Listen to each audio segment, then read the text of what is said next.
Hey guys, hate that I cannot be there today. I'm actually in Detroit. I've got some stuff going on there, speaking out there. But this is a topic that I would have loved to not only have been there, but we felt like it was important to create a video just so we could talk about. In our culture right now, there are so many different images, songs, movies that speak to what a man is. And underneath that, it defines what masculinity is. And oftentimes, when you become a Christian, you realize very soon that you can't be like the world, right? And so when you see the world, you see men approaching women aggressively. You see guys being manipulative. You see a lot of intensity from men, right? And so sometimes the picture of Jesus is seen as kind of a softer man or a man lacking aggression. And that can kind of confuse us as to how to approach life as a man and dealing with our masculinity. So I want to talk about that a little bit. There's a few verses that I want to look at, but I also want to give you some practical steps. The first verse that I want to look at is 1 Corinthians, 2 Corinthians 16:13. 2 Corinthians 16:13. It says, "Be watchful, stand firm in the faith, act like men." And then it says, "Be strong." All right, so there was several things that Paul is telling the church to do, but he gets to the end and he says, "Act like men," comma. And then he tells us what it would be to act like a man. And he says, "Be strong," or "be courageous." And so I love the imagery that he says there, because he's saying that when you don't feel like you're a man, you can actually act like one. You can play out a role you're not feeling on the inside, or you don't feel like you're functioning in. And he says it's strength, or even the idea of courage. Masculinity is courageous initiative, period. That's what it is. And there's a number of things that you could have in your life that could be causing you to live in fear. But masculinity is not, as we well know, it's not how many women we can get, but it's also not being a tough guy.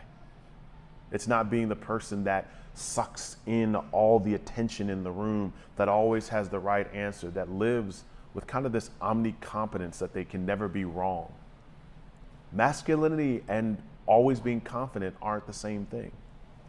But masculinity is a courageous initiative that we take and we respond to every area of fear in our lives. One of the things that I think that we might be wrestling with even in this conversation is, am I being aggressive enough? But I honestly think we're starting off with the wrong question. When I was 25, I was fired from a job.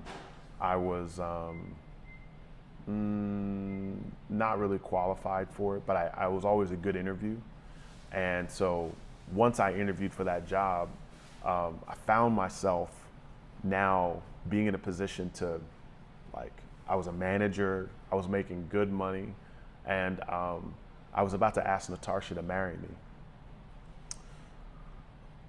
One day, long story short, one day they came in my office and said, "Hey, we want to talk." And I thought they were going to talk about maybe even giving me a promotion. But they let me know that I would be fired because, and I really wasn't that good at my job. I wasn't a bad guy. I wasn't fired because of character or anything like that. But I was supposed to, it had to do with medicine, and I didn't have a background in the medical field. And so, long story short, but I got fired. And I was 25. I had graduated, and I was in a very scary moment because here is Natasha, whose dad already doesn't believe in me. And so I'm like, man, I I'm not sure if I can do this. So here I am, just like super concerned about trying to prove something to Natasha's dad. My friends are all going to seminary, but I graduated high school with a 1.7. There were 250 people in my graduating class. I was 248. Never went to class, never, I was not that guy. So, but everyone was saying in order to, to be a most effective leader, you can go to seminary. And so I was like, man, I can't do that. I don't have enough education. So here I am. I just got fired. I don't have any money. I'm living in an apartment. Don't know how I'm going to make rent. Natasha is like concerned. And then it's like, I can't afford seminary now. I don't know what I'm going to do. So for about a month, I was living off savings. And I remember I was playing PlayStation all day. All day. I mean, breaking all types of records. Just my thumbs. I had to put ice on my thumbs. I was just every day just doing stuff. And I remember people would come home and I'd feel convicted, like, oh God, I feel so bad. But I just remember, and what it was that I just was afraid to take the next step. I didn't want to go to seminary. I was afraid of trying to get married, all these things. One day I was driving and I had Christian radio on. And while I had it on, the person that was on there read like a verse that I could, that they were reading off. And here's the verse, and it's from 2 Corinthians, same book that I read before, but in an earlier chapter 3, verse 12 through 8. That's what it says. Since we have such a hope, we are very bold. Verse 13, not like Moses, who put a veil over his face so that the Israelites might not gaze at the outcome of what was being brought to an end. Verse 14, but their minds were hardened for all this day. When they read the old covenant, the same veil remains unlifted, because only through Christ is it taken away. Yes, to this day, whenever Moses is read, a veil lies over their hearts. But one turns to the Lord and that veil is removed. Now, I'm not going to get into a lot of detail with this, but what it's saying is that when Moses would go before God, the Shekinah glory of God, the eminence of God, the beauty of God, the radiance of God, the majesty of God would be so powerful that Moses' face would actually shine. And the people were so hardened against God that when Moses talked, he had to put a veil over his face because the glory of God was emanating off him so powerfully. So he says in verse 16, but when one turns to the Lord, the veil is removed. Now I can be like Moses. I can talk to God face to face. The Bible says that God talked to Moses like a friend, face to face. Verse 17, now the Lord is the Spirit. And where the Spirit of the Lord is, there is freedom.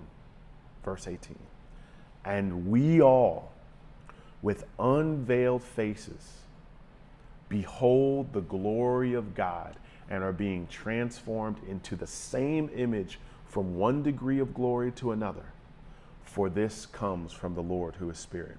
And the commentator on the radio said, if you want this year to be better than next year, spend all your time in the face of God, beholding his glory. Man, that was the Holy Spirit through a radio station. I mean, I was sitting in my car, I was about to go in my house, play another video game, and I had my hands on the steering wheel and I just put them down and I just sat there and I knew God was talking to me. And I knew exactly what I had to do. I had to reshape my time and reorientate my time around God. And I wanted to be like Moses, who was with God like a friend. And I want people to see the remnant of his glory shining on me. I want people to see that in me. And what's funny is that, like, have you ever been around somebody who's not hard, but when they get around their friends, they're hard. Or if you see people on Facebook, they're harder than, there's something about having this like, there's like this strength that you position yourself around, that you become stronger. Man, I'm telling you, I then that year made a decision to make every day a day to behold the face of God. I was working at a church, and I remember after that happened, I went to the church the next day. I went to the back, and I got on my knees, and I said, God, I will go wherever you want me to go. I just want to be with you. I want to do whatever you want me to do. So I laid out a plan to go to seminary. I started raising support. I asked Natasha to marry me. Did not get a job. I did. I ended up getting a job from at an insurance company, and a guy walked up to me, and at the church I was working at, and says, "Hey man, I've seen your faithfulness. We want to take 80% off your seminary degree. All you have to do is raise 20%." Tarsha ended up getting a job, coaching a basketball team. And so all these things were coming together now. And I felt my confidence growing. And I think that one of the things that we can always lose is when he says in that earlier verse, be strong. What does it mean to be strong in the Lord? Strength in the Lord is surrender to him. Strength in the Lord is beholding his face, being with him day by day. So the wrong question is, how can I be more aggressive? No, that's the wrong question. The question is, how can I be more holy? That's the question. How can I be in God's face?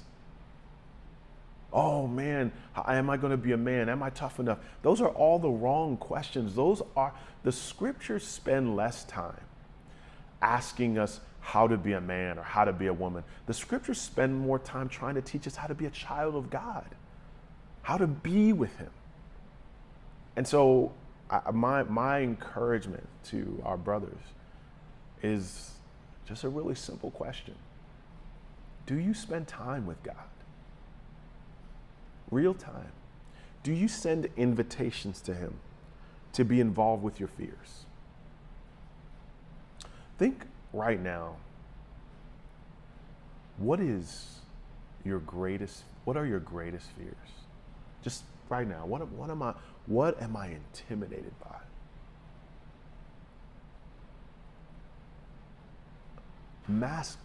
Courageous initiative starts with surrender to God and taking whatever it is that you are afraid of, putting it before the Lord and asking him to deal with it. You put it on his to-do list. You ask him to do it. And so if there's anything I can encourage you with is to know is that lacking aggression and living in fear are two different things. There are some people who are just aggressive. The word aggressive is not a positive nor negative word. It just is. Some people are aggressive. But fear is a bad word. Fear is quieting the voice of God in your life to do the things that God has told you to do. You do whatever God is telling you to do. Do you know what God's telling you to do? Do you know the next step that God has for you? You take that next courageous step of obedience. That's being a man. Last thing I would tell you is that, just a reminder that strength in the Christian economy always comes from surrender, not acquisition. You don't need another conference. You don't need another book. You don't need more knowledge. You don't need another degree. Those things are not what's going to give you godly confidence. You need more of him. If you make your aim the rest of this year to put your face in front of his face, you will grow radically in your confidence, i.e., your strength, i.e., your masculinity.